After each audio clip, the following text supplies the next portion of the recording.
So now in the readings today, and particularly in the Gospel, you will not find a stronger rebuke in the Scriptures than the one offered by Jesus today to Peter. Get behind me, Satan. I wonder how Peter felt when the Lord said that to him. He must have felt pretty shattered. And it begs the question, I wonder, why did Peter say that to Jesus? And I suppose the answer is he wasn't in touch with reality. He lived in his own world, or the world that he thought would be the right kind of one. But Jesus was always in the moment and facing up to reality. And Jesus' mission was to go to Jerusalem for that particular Passover. And he knew he would be putting himself in grave danger by going there. So he was forewarning his apostles, don't be surprised. Don't be surprised if things always don't work out just as you want them to work out. And isn't that very true for most of us?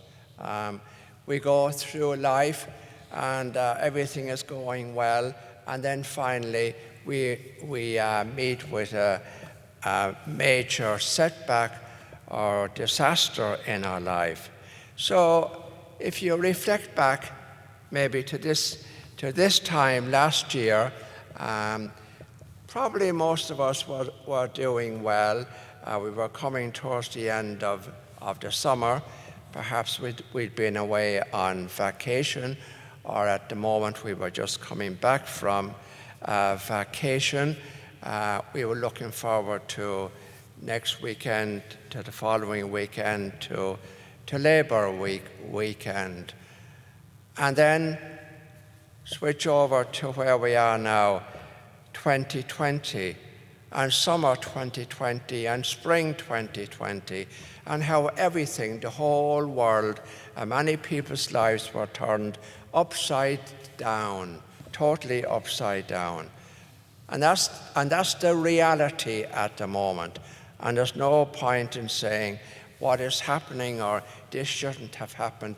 This is the reality at the present moment. And so we're asked to now, how do we cope with that? How do we deal with that particular reality? And so we get some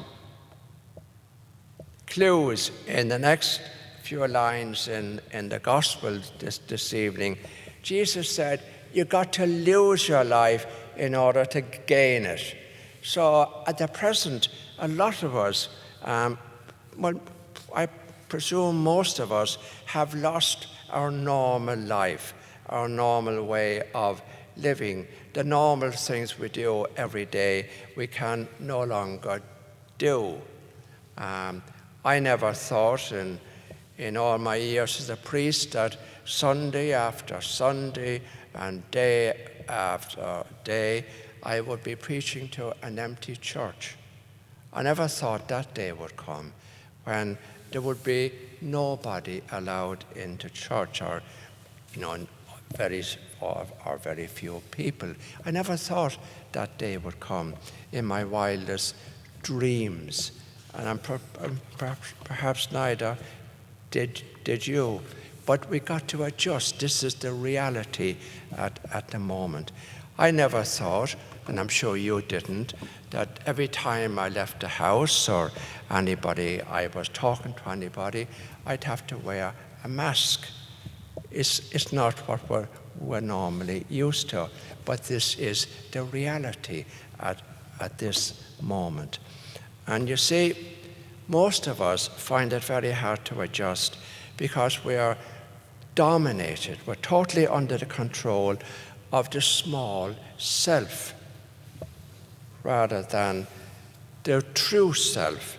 How do we define the two of those? The small self is the opinion I have of myself, the role I play, how I look in the eyes of other people. But that's all passing. When I die, or when that'll be all gone. That doesn't make any difference. But my true self is who I am in God. The person I always was in God.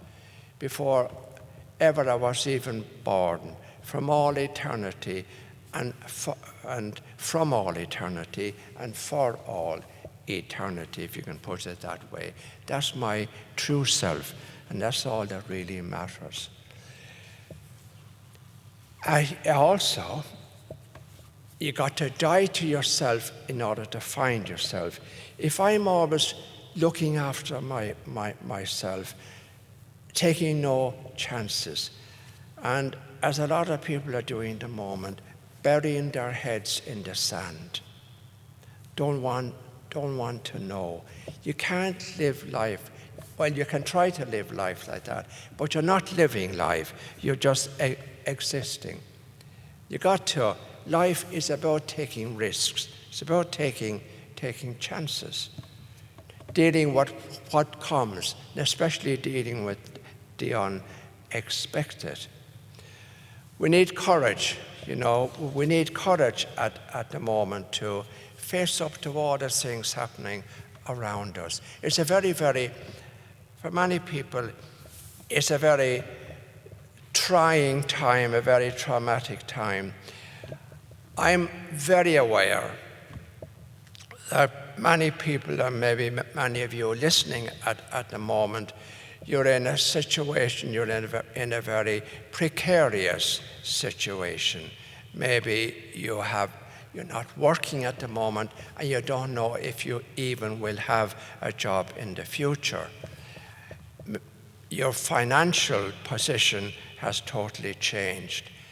You were doing okay or surviving well before. Now your very survival is in question from a financial point of view. And how worrying that must be. It is a big worry. So how do we deal with that? And with all the confusion in our society, with all the lies we're being told and the contradictory statements being made every day of the week. And so we need some examples in our life. We need courage. We need backbone.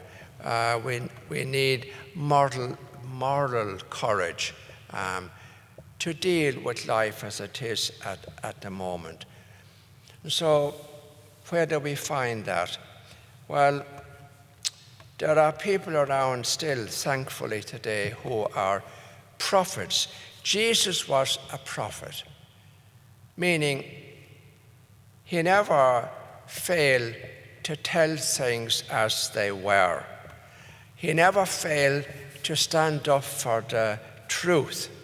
That's very, very important. When I look at my own life, did I always do that in my life? No, I didn't, because maybe at times I thought along the lines, well, if I do this, if I say this, I'm just going to get into trouble. So what do? We bury our heads in the sand, or we keep our head down and say nothing. That is not how Jesus wants us to behave. That too is part of losing one's life in order to gain life. If we go back on our own time, recently in the church, how we failed in that respect.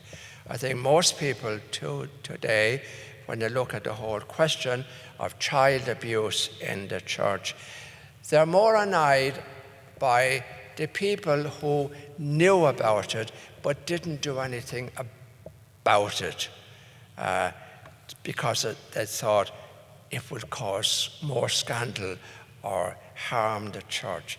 Is that the right way to act? No. Is that the way Jesus would act? No. No, Jesus always stood up for the truth and wasn't afraid to point out when things were wrong. And so this weekend and many weekends, there are thousands of people all over the country out marching for their rights, marching for justice. I have great admiration and great respect for the people in Belarus at the moment who are marching against an unjust leader, somebody who cheated in a recent election. It was obviously that he didn't win by a majority of 80%. These people are risking their lives. Some of them have been imprisoned and tortured, but nevertheless, they still continue. We have people in our country at the moment who are marching peacefully, because violence is not part of it, or should not be part of it. What do people with no courage do who are fearful? They resort to violence. And so go back to Belarus for a moment. The man there, Lukashenko, what does he do when his position is threatened? He resorts to violence, to intimidation.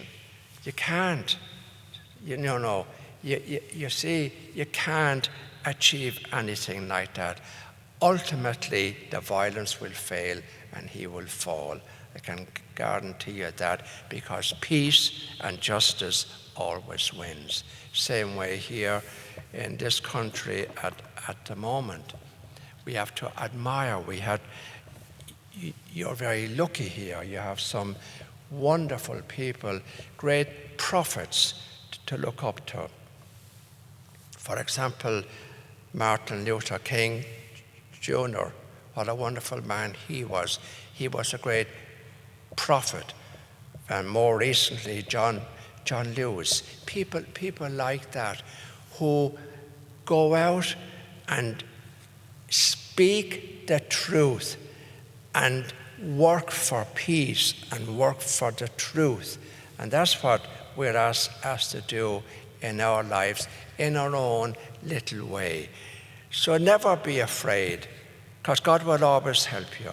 Never be afraid to stand up for what you know is right. That is laying down your life for the sake of others, for love, that's real love, for the achievement of justice, for the achievement of truth is so important. If you always bury your head in the sand, and you don't get involved, and you're always looking after number one, well, Jesus asks you, what gain will that do you? If you gain the whole world and everybody's admiration, but in the end you have no real life, you lose your life. You never taste real joy in your life. What good is that? You just exist, but you don't achieve anything. So there's a lot in the gospel this evening to ponder on, but I want you to go back and think about that, about how you deal with things that you see are blatantly wrong, blatantly unjust.